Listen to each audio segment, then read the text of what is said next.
రుద్ర తర్వాత ఉండేది వేస్ట్ కదా. హలో లక్ష్మి, ఏ లక్ష్మి, బిడ్డు పండుగ చేయాలా, ఇంట్లో ఏముంది ఏమి తెలియదు కదా.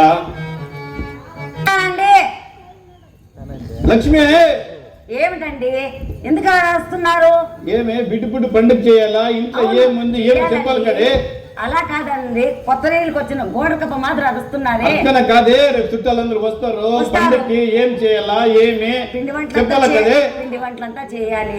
నేను నా వల్ల కాదు, ఎవరినైనా ఒక దాసుకు తీసుకొని రాండి. నీ చేత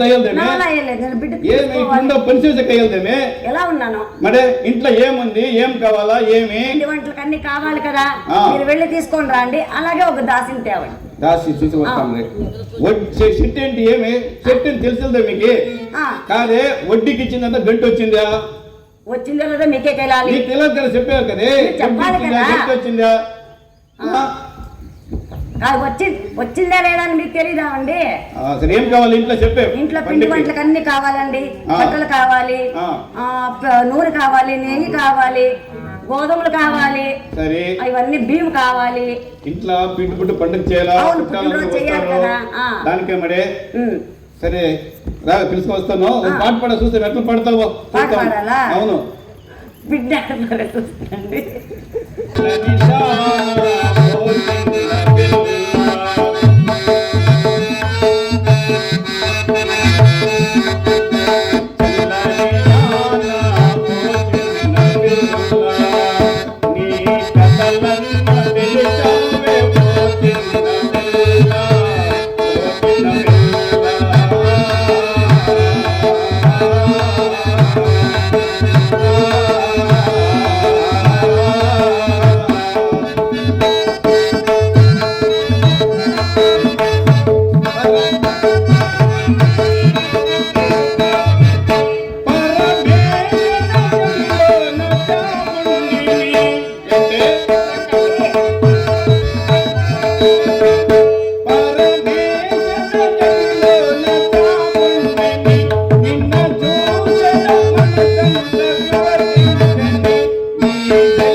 చాలా చక్కగా ఉందండి. సరే చెప్పే, నీ వాళ్ళు చూసినట్టు చెప్తావు. నేను చూడకనే ఉండలే,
పాడితే ఇంకా మంచిదే.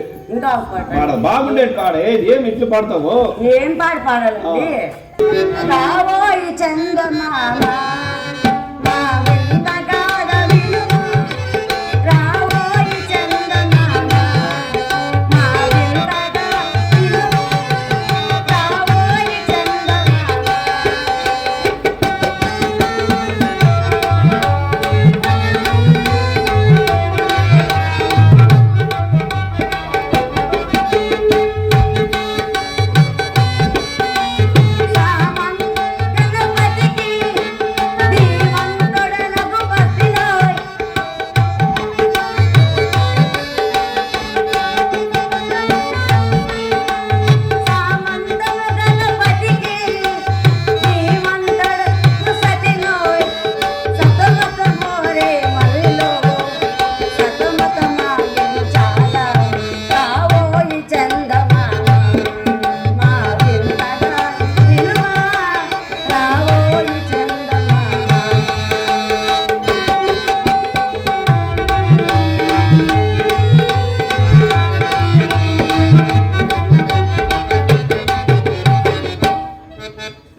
బాగుంది. ఏం సమాచారం? ఏం కావాలా ఇంటికి? చెప్పాను కదండి, పిండి వంటలు కావాలి, లడ్డూలు చేయాలి. ఇవన్నీ చేయాలంటే సరుకులు కావాలి కదా. త్వరగా వెళ్ళి తీసుకొని అలాగే ఒక దాసులు తిని. సరే పదవే పిలుచుకోవాలి. దండాలు సమయ దండాలు. నమస్కారం సెక్రటరీ. సమయం మన ఇంట్లో బిడ్డ బిడ్డ పండుగ చేయాలి, మీరు రావాలి.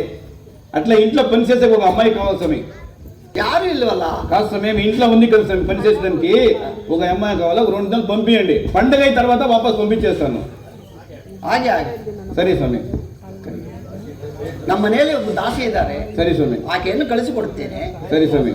ನಿಮ್ಮ ಹಬ್ಬ ಮುಗಿದ ಮೇಲೆ ನಮ್ಮ ಮನೆಗೆ ಕಳಿಸ್ಕೊಡಿ. ಮಂಚಿ ಬಿಡ ತನ ಸ್ವಾಮಿ. మంచి కదా చేసేయాలి కదా. ಇಲ್ಲ ಇಲ್ಲ సరే స్వామి పంపించండి స్వామి. ఒక రోజు చాలు స్వామి, మరో రోజు పిలుస్తారు పంపించేస్తాను. ದಾಸಿ ಸ್ವಾಮಿ, ನನ್ನನ್ನು ಕರೆಸಿದ ಕಾರಣವು ಸ್ವಾಮಿ? మా ಶೆಟ್ರ ಮನೆಯಲ್ಲಿ ಅವ್ರು ಹುಟ್ಟಿದ ಹಬ್ಬ ಏನಂತೆ, ಮಗು ಹುಟ್ಟಿದ ಹಬ್ಬ ಏನಂತೆ, ಅವ್ರ ಮನೆಯಲ್ಲಿ ಕೆಲಸ ಮಾಡೋದಮ್ಮ. ಆಗಬಹುದು ಸ್ವಾಮಿ. సరే రామ్మా. ఉండవేమో ఇంట్లో? ఉన్నానండి. రా. ఏమిటండి తెచ్చారా దాసిని? పిలుచుకోవచ్చిండాను. జాగ్రత్త పని చెప్పి హుషారుగా చూసుకో. నోరు చెయ్యి బాగుందా? అంతా చూసుకోవే, పంపించిన దానికే పిలుచుకోవచ్చు.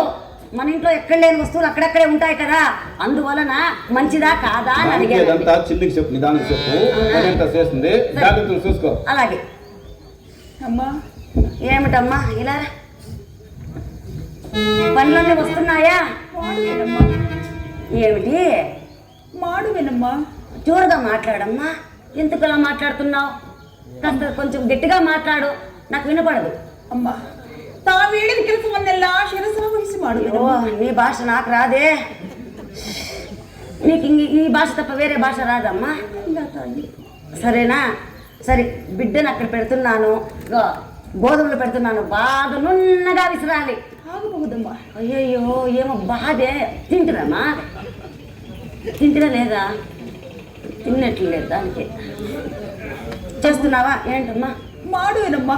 ತಾವು ಹೇಳಿದ ಕೆಲಸವನ್ನೆಲ್ಲ ಶಿರಸಾ సరే, ವಹಿಸಿ ಮಾಡುವೆನು. బిడ్డ చేతికి బంగారు గిలక ఇస్తున్నాను, బిడ్డను లాలిస్తూ గోధుమలు విసిరాలి. సరేనా?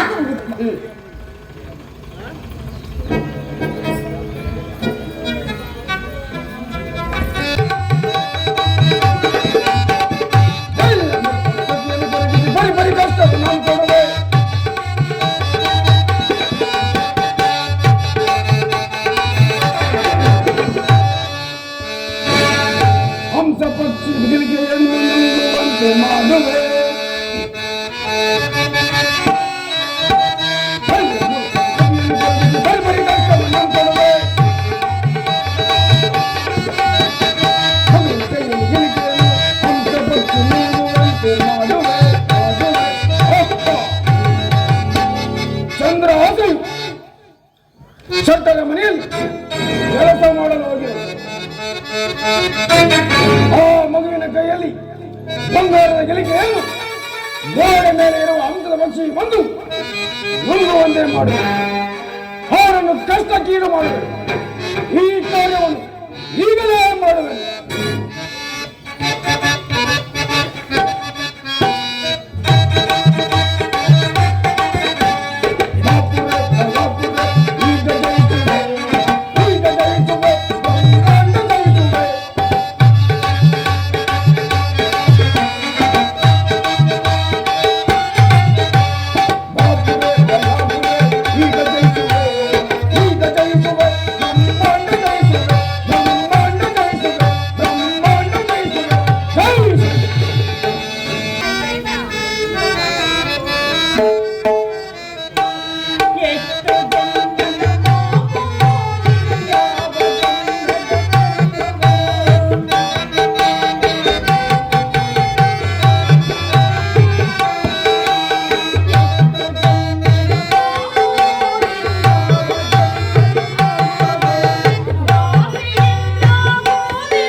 ಗಿಳಿಕೆಯನ್ನು ನುಂಗಿ ಐಕ್ಯವಾಯಿತು.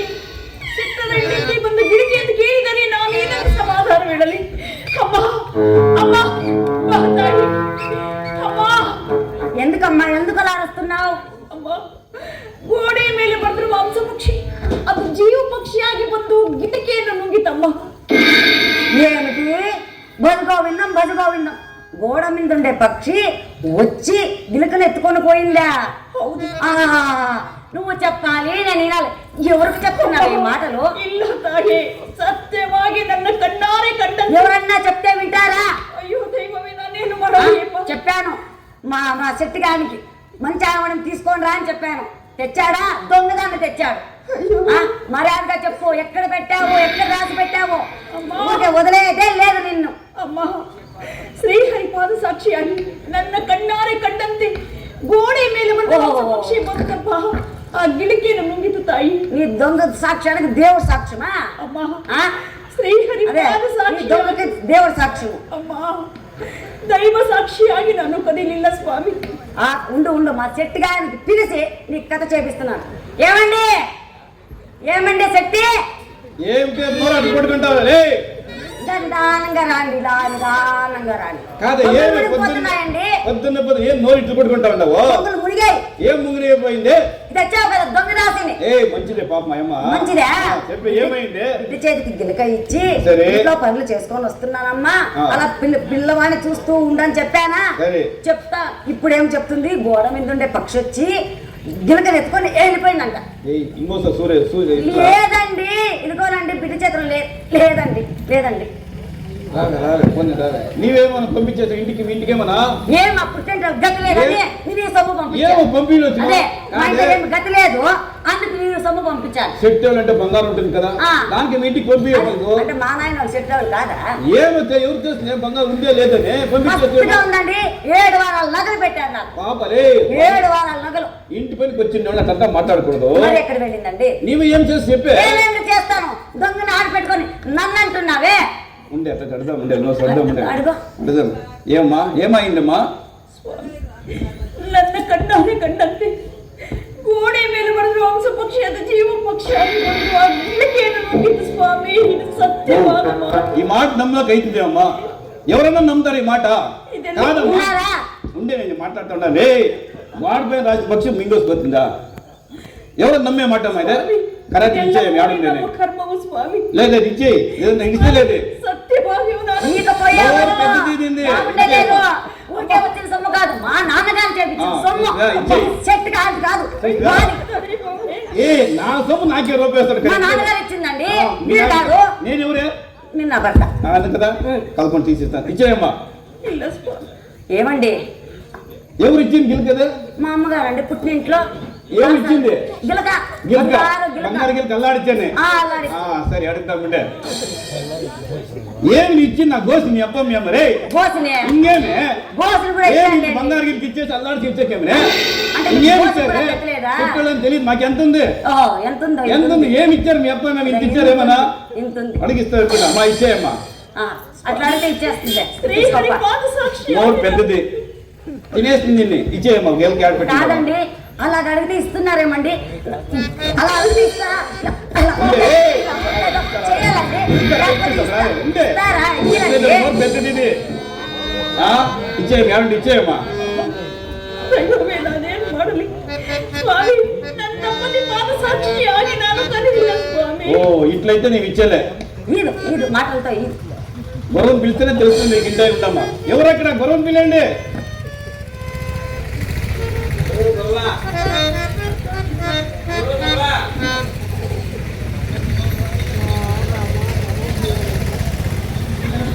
ఎవరక్కడ గొర్రెలు పిల్లండి. పిలుచుకురండి గొర్రెని.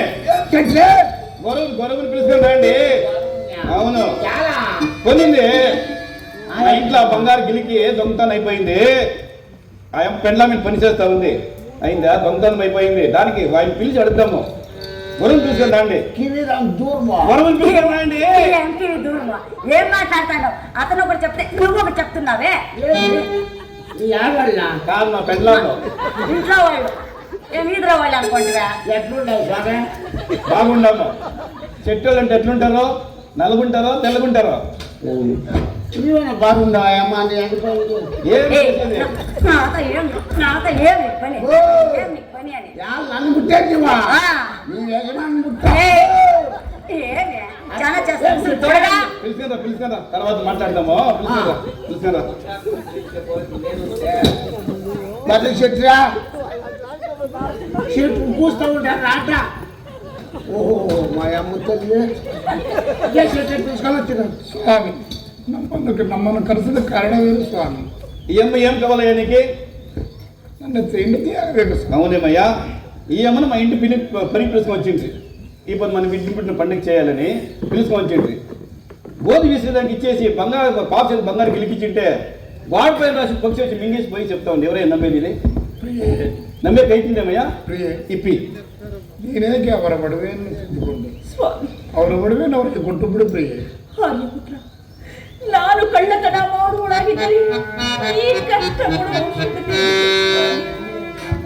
ಸ್ವಾಮಿ, ಸತ್ಯವಾಗಿಯೂ ನಾನು ಬರಲಿಲ್ಲ ಸ್ವಾಮಿ.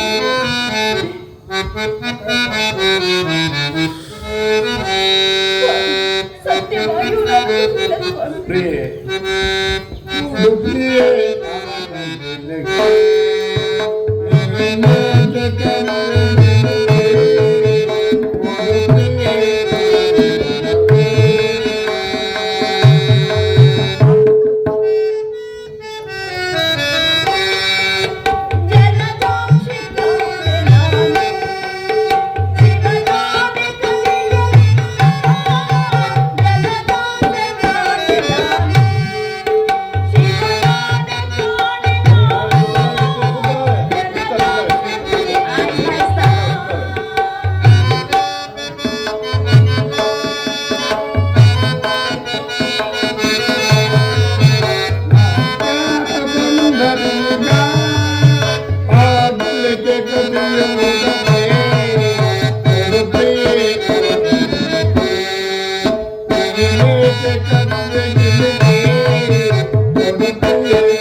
ಅವರ ಬಡವೆಯನ್ನು ಅವರಿಗೆ ಕೊಟ್ಟು ಸತ್ಯವನ್ನು ಬಿಟ್ಟು ಪ್ರಾಣೇಶ್ವರ, ಸತ್ಯವಾಗಿಯೂ ನಾನು ಬರಲಿಲ್ಲ ಸ್ವಾಮಿ. ನನ್ನ ಕಣ್ಣಾರೆ ಕಂಡಂತೆ ಗೋಡೆ ಮೇಲೆ ಬರೆದು ಮಾಂಸ ಪಕ್ಷಿ ಅದು ಜೀವ ಪಕ್ಷಿಯಾಗಿ ಬಂದು ಮಗು ಕೈಯಲ್ಲಿ ಬಂಗಾರ ಕಿಡಿಕಿಯನ್ನು ಮುಗಿದು ಸ್ವಾಮಿ. ಸ್ವಾಮಿ, ನಿಮ್ಮ ಪಾದ ಸಾಕ್ಷಿಯಾಗಿ ನಾನು ಕದಿಲಿಲ್ಲ ಸ್ವಾಮಿ. ಇದು ಸತ್ಯವಾದ ಮಾತು ಸ್ವಾಮಿ ಶೆಟ್ಟರೆ. ఓ దొరికిందేమయ్యా? చెప్పయ్యా. స్వామి చెప్పయ్యా. ಗೋಡೆ ಮೇಲೆ ಬರ್ತಿದ್ದ ಹಂಸ ಪಕ್ಷಿಯು ಜೀವ ಪಕ್ಷಿಯಾಗಿ ಬಂದು ಮಗುವಿನ ಕೈಯಲ್ಲಿದ್ದ ಕಿಲಿಕೆಯು ತಿಂದು ಮಾಯವಾಯಿತೆಂದು ಇದೆಯಾ ಮಾತಾಡ್ತಾರೆ ಇದೆಯಾ కాదండి ಇದೆಯಾ వీళ్ళిద్దరూ కాదు, తోడదమ్ములు ఎన్ని రోజులు ఉన్నట్టున్నారు. చెప్తారమ్మయ్యా? ఎవరన్నా నమ్ముతారేమయ్యా వాడిపై రాసిన పక్షి వచ్చేసి మింగేసిపోయిందని ఇప్పించేయ్యా ఇది సరే కాదు, కాదండి. చెడ్డది ఇది. ఈమె దొంగతనం చేసి ఇతని చేతికి ఇచ్చింటుంది దాన్ని తోడు అడుగుదాం దొంగ. దాన్ని అడుగుదాం ఉండే ఇవ్వరు అలా ఇవ్వరు ఇచ్చేయి మీ పెళ్ళాన్ని అడిగేసి ఇచ్చేయి ಪ್ರಿಯೆ ಸ್ವಾಮಿ ಸತ್ಯವಾಗಿ ಸತ್ಯವಾಗಿಯೂ ನಾನು ಕದಿಲಿಲ್ಲ ಸ್ವಾಮಿ, ಇದೆಲ್ಲವೂ ಆಗ್ರಹಮಾಯ ಸ್ವಾಮಿ. అట్లయితే నీకు ఇచ్చేయలే అయ్యలేదండి ఇయ్యలేదు వీళ్ళు ఇక్కడ ఎవరన్నా ఇవ్వరు రావయ్యా ఎక్కడికి పోతావయ్యా ఆ యాత ఉంటుంది అలాగే వస్తుంటే ఇంకా గోడ దొంగ తెలుస్తాడు. సరే గుళ్ళ గొడవని కలిసి చెప్తీసేయి కలుస్తాడు. గొడవని చెప్తీసేయి గొడవని చెప్తీసేయ్యా మేము ఈ సై పాటలు ఇట్లా వస్తాం. ఫస్ట్ గొడవని చెప్తీసేయి తర్వాత చూస్తా మామిడికి దొరికిందే లేదన్నా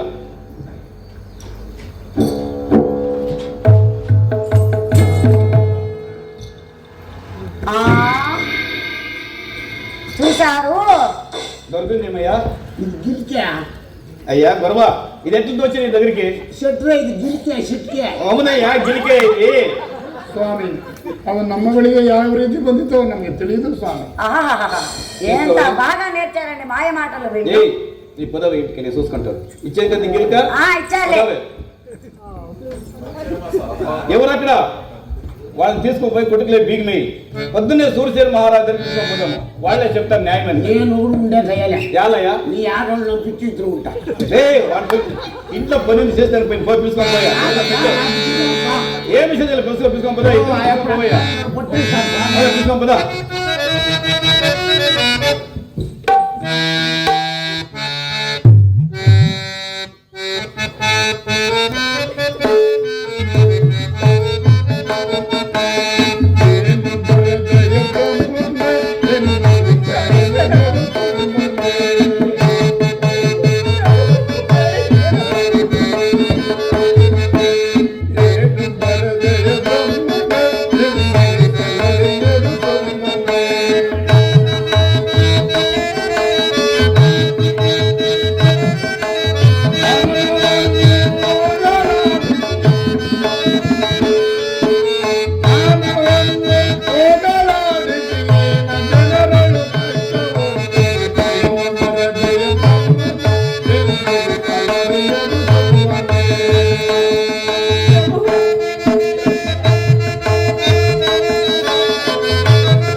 ಚಂದ್ರ ಆಸೆಯು ಇದು ಒಳ್ಳೆ ಸಮಯವಾಗಿರುವುದು. ಸೂರ್ಯಸೇನ ಮಹಾರಾಜರಿಗೆ ಚಂದ್ರ ಆಸೆಯು ತಂಗಿಯಾಗಬೇಕು, ಸತ್ಯರಥನಾದರೂ ಮಹಾಮೈದನಾಗಬೇಕು. ಹೀಗಿರುವಲ್ಲಿ ಈ ಗುಟ್ಟು ಅವರಿಗೆ ತಿಳಿದರೆ ಅವನು ಶಿಕ್ಷೆಯನ್ನು ವಿಧಿಸಲಾರ. ಆದ್ದರಿಂದ ನಾನೇ ಅಧಿವೇಶದಲ್ಲಿ ಹೋಗಿ ಸೂರ್ಯಸೇನ ಮಹಾರಾಜನನ್ನು ಮರಳು ಮಾಡಿ ಅವನ ರಾಜ್ಯಕ್ಕೆ ನಾನೇ ರಾಜನಾಗಿ ನಾನೇ ಶಿಕ್ಷೆಯನ್ನು ವಿಧಿಸಲು ಈ ಕಾರ್ಯವನ್ನು ಈಗಲೇ ಮಾಡುವುದು. ಜೈ ಶಂಕರ. ಮಂತ್ರಿ ಮಹಾರಾಜ ಮಹಾರಾಜ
ಕಾಲಕ್ಕೆ ಮಳೆ ಬೆಳೆಗಳಿಂದ ಪ್ರಜೆಗಳೆಲ್ಲರೂ ಸುಖ ಸಂತೋಷದಿಂದಿರುವರೆ ಅದನ್ನು ತಿಳಿಸು. ಅಪ್ಪಣ ಮಹಾಪ್ರಭು.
ಸಂತೋಷವರಾಗಿರುವರು ಅಲ್ಲದೆ ತಮ್ಮ ಸತ್ಕೃತಿಯನ್ನೇ ಕೊಂಡಾಡುತ್ತಿರುವರು. ಮತ್ತೇನಪ್ಪಣೆ? ಬೇಷ್, ಬಹಳ ಸಂತೋಷವಾಯಿತು. ನಿನ್ನ ಪೀಠದಲ್ಲಿ ಕುಳಿತು. ಅಪ್ಪಣೆ. ಸೈನ್ಯಾಧ್ಯಕ್ಷನೇ. ಮಹಾರಾಜ.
ನಮ್ಮ ಸೈನ್ಯವು ಯಾವ ರೀತಿಯಲ್ಲಿ ಇರುವುದು ಅದನ್ನು ತಿಳಿಸು. ಮಹಾರಾಜ, ನಮ್ಮ ಸೈನ್ಯವು ಸದಾ ಉಭಯ ಶಸ್ತ್ರಗಳ ಪಡೆಯನ್ನು ಅಡಗಿರಿಸಿಕೊಂಡು ನಿರಂತರವು ತಮ್ಮ ಶರಣ ಸೇವಕರನ್ನಾಗಿ ಮಾಡಲು ಮತ್ತೇನಪ್ಪಣೆ? ಬೇಷ್, ಬಹಳ ಸಂತೋಷವಾಯಿತು. ನಿನ್ನ ಪೀಠದಲ್ಲಿ ಕುಳಿತಿರೋ ಮಂತ್ರಿ. ಮಹಾರಾಜ. ಸೈನ್ಯಾಧ್ಯಕ್ಷನೇ. ಮಹಾರಾಜ.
ನಿನ್ನಂತಹ ಧೀರ ಶೂರನಂತಹ ಸೈನ್ಯಾಧೀಶನು ಎನ್ನ ರಾಜ್ಯದಲ್ಲಿ ಇರಬೇಕಾದರೆ ಎನ್ನ ರಾಜ್ಯಕ್ಕೆ ಯಾವ ಕುಂದು ಕೊರತೆಗಳೆಂದರೇನು? ಬೇಷ್, ಬಹಳ ಸಂತೋಷವಾಯಿತು. ನಿಮ್ಮ ಪೀಠದಲ್ಲಿ ಕುಳಿತುಕೊಳ್ಳಿ. ಅಪ್ಪಣೆ ಮಹಾರಾಜ. ಚಾಲನೆ ವರ್ತಮಾನವೇನು? ಅವರನ್ನು ಬಹಳ ಮುರೆಯಿಂದ ಕರೆದುಕೊಂಡು ಬನ್ನಿ. ಶಂಭೋ ಶಂಕರ ಮಹಾದೇವ.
ಶಂಭೋ ಶಂಕರ ಮಹಾದೇವ, ಶಂಭೋ ಶಂಕರ ಮಹಾದೇವ.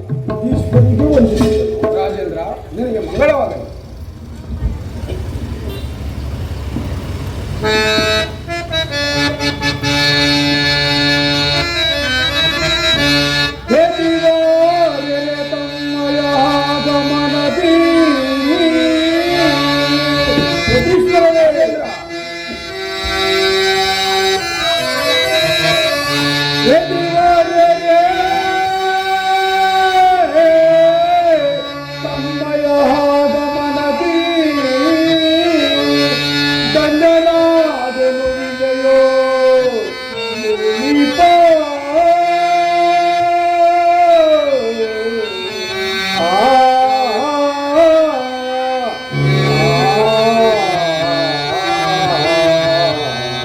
ಯತೀಶ್ವರರೇ, ರಾಜೇಂದ್ರ,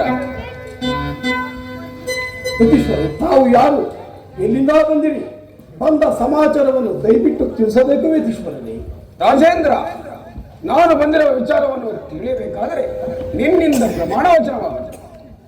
ಯತೀಶ್ವರೇ, ಆ ಸೂರ್ಯಚಂದ್ರ ರಾಣಿಗೂ ತಮ್ಮ ಕೋರಿಕೆಯನ್ನು ಈಡೇರಿಸುತ್ತೇನೆ. ಅದೇನು ಹೇಳುವಂತರಾಗೂ ಯತೀಶ್ವರರೇ.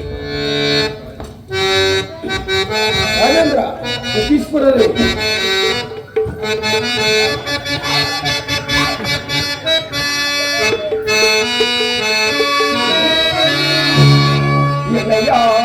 ಮನೆ ಕೇಳ ಚಕಟಾದ್ರಿ ವಾಸನೋ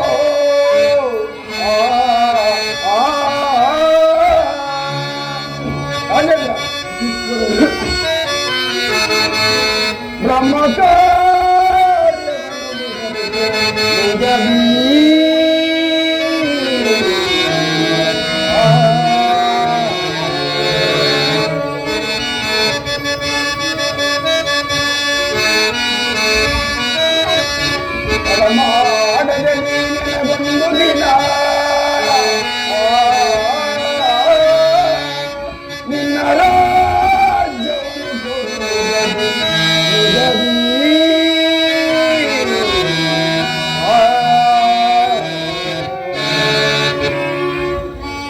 ರಾಜೇಂದ್ರ, ನಾನು ಶಕಟಾದ್ರಿಯಲ್ಲಿ ನಿರಂತರ ಬ್ರಹ್ಮಚರ್ಯವನ್ನು ಪಾಲಿಸುತ್ತಾ ಬ್ರಹ್ಮಚರ್ಯವನ್ನು ಪಾಲಿಸುತ್ತಿದ್ದೆ. ಆದರೆ ಈಗ ನನಗೆ ಲೋಕದ ವ್ಯವಹಾರವನ್ನು ತಿಳಿದುಕೊಳ್ಳಲು ಮನಸ್ಸಾಗಿರುತ್ತೆ. ಆದ್ದರಿಂದ ಕೆಲವೊಂದು ದಿನಗಳ ಕಾಲ ನಿನ್ನ ರಾಜ್ಯವನ್ನು ನನಗೆ ಕೊಡು, ನಿನ್ನ ರಾಜ್ಯಾಧಿಕಾರವನ್ನು ನನಗೆ ಕೊಡು. ಕೆಲವೊಂದು ದಿವಸಗಳನ್ನು ಕೊಡುವಂತೆ ಮಾಡು. ಶಂಭೋ ಮಹಾದೇವ.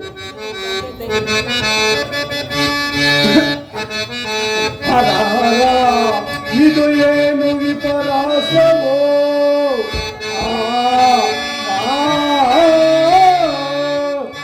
ಅಮೃತದಿ ಹರಿಯಮುಯಾಂತರಂಗವ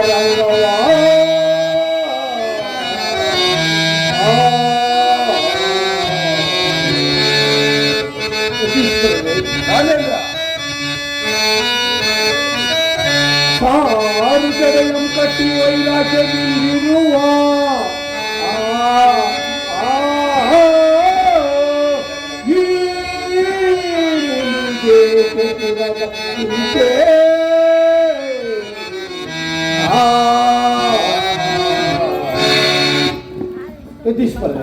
ರಾಜೇಂದ್ರ ಮಂತ್ರಿ ಮಹಾಪ್ರಭು, ಆಶ್ಚರ್ಯವಾಗಿ ಕಂಡು ಬರುತ್ತಿರುವುದಲ್ಲ ಮಂತ್ರಿ, ಈ ಯತೀಶ್ವರರು ಸಾಮಾನ್ಯರನ್ನೇ ಕಾಣುತ್ತಿಲ್ಲ. ಮುನಿಯ ತಂತ್ರವೂ ತಿಳಿಯದು. ಈ ಯತೀಶ್ವರರು ಕಾಡು, ಗುಹೆ ಹಾಗೂ ನಿರ್ಜನವಾದ ಪ್ರದೇಶಗಳಲ್ಲಿ ಕುಳಿತು ತಪಸ್ಸನ್ನು ಮಾಡುವುದನ್ನು ಬಿಟ್ಟು ಕೇವಲ ಲೌಕಿಕರಂತೆ ರಾಜ್ಯಾಧಿಕಾರವನ್ನು ಕೇಳಲು ಅರ್ಹರಾಗಿರುವಲ್ಲ ಮಂತ್ರಿ. ಇದಕ್ಕೆ ಏನು ಮಾಡುವುದು ಮಂತ್ರಿ? ಮಹಾರಾಜ, ಈ ಯತಿಯನ್ನು ನೋಡಿದರೆ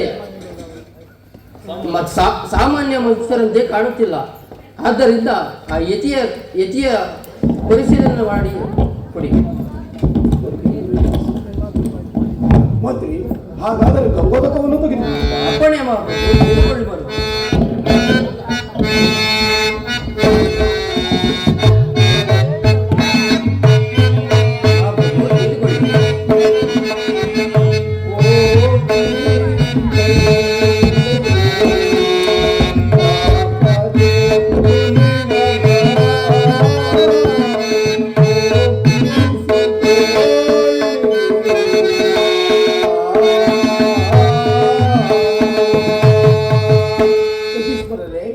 ರಾಜೇಂದ್ರ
ತಮ್ಮ ಕೋರಿಕೆಯಂತೆ ನನ್ನ ರಾಜ್ಯಾಧಿಕಾರವನ್ನೆಲ್ಲ ತಮಗೆ ಧಾರಾಪೂರ್ವಕವಾಗಿ ದಾರಿಯನ್ನು ಇಂದು ನೀವು ಈ ಸಿಂಹಾಸನವನ್ನೇರಿ ಇರುವರಾಗಿ. ಬೇಷ್, ಬಹಳ ಸಂತೋಷವಾಯಿತು ರಾಜೇಂದ್ರ.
ಸಂತೋಷವಾಯಿತು ರಾಜೇಂದ್ರ.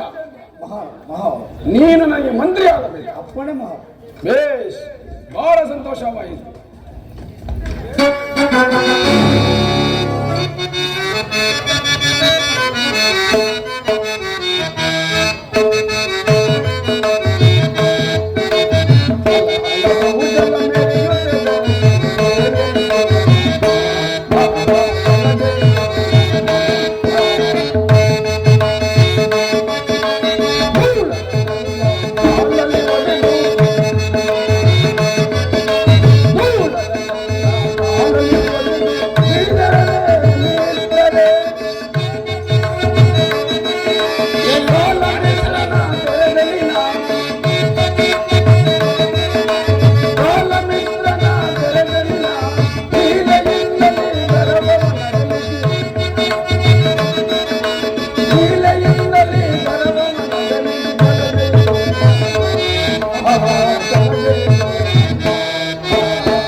ಆಗಲೇಬೇಕು. ಹೌದು ಮಹಾಪ್ರಭು.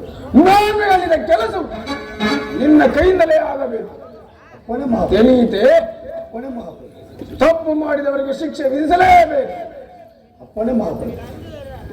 ಬೇಷ್, ಬಹಳ ಸಂತೋಷವಾಯಿತು. ನಾನು ಹೇಳಿದ ಕೆಲಸ ನಿನ್ನ ಕೈಯಿಂದಲೇ ಆಗಬೇಕು. ತಮ್ಮ ಅಪ್ಪಣೆಗೆ ಪ್ರತಿವಚನ ಉಂಟು ಮಹಾಪ್ರಭು. ಬೇಷ್, ಬಹಳ ಸಂತೋಷವಾಯಿತು.